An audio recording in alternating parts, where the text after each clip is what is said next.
उकळत्या पाण्यामध्ये गव्हाचं पीठ टाकताच एकदम नवीन आणि पौष्टिक रेसिपी तयार होते. त्यासाठी तुम्ही शिल्लक राहिलेलं आहे ना गव्हाचं पीठसुद्धा वापरू शकता.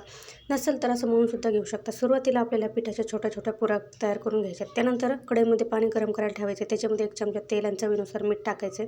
पाण्याला चांगली उकळी आल्यानंतर ह्या पुऱ्या त्याच्यामध्ये टाकून घ्यायच्यात आणि 2 ते 3 मिनिटं चांगल्या ह्या पुऱ्या शिजवून घ्यायच्यात.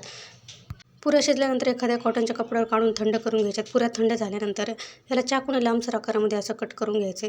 त्यानंतर लगेचच एक कढई गॅसवर गरम करायला ठेवायची. कढई गरम झाल्यानंतर त्याच्यामध्ये तेल टाकायचे. त्यानंतर लगेच अर्धा चमचा जिरे, बारीक कट केलेलं लसूण, हिरवी मिरची टाकून परतून घ्यायचे. त्यानंतर कांदा टाकायचा. नंतर तुमच्याकडे जेवढ्या भाज्या असतील तेवढ्या भाज्या टाकून छान असं भाज्या फास्ट गॅसवरती परतून घ्यायच्यात. त्यानंतर मसाले टाकून घ्यायचे. गरम मसाला, धना पावडर, हळद असे मसाले टाकायचे. त्यानंतर जे आपण गव्हाच्या पिठाच्या पुऱ्यांचं कट करून घेतलं होतं हे टाकायचे. त्यानंतर चवीनुसार मीठ टाकायचं. भरपूर अशी कोथिंबीर टाकायची. एकदम पौष्टिक असा आपला पदार्थ बनवून तयार होतो. आवडल्यास एक लाईक आणि सबस्क्राईब नक्की करा. पूर्ण व्हिडिओ चॅनलवरती बघू शकता.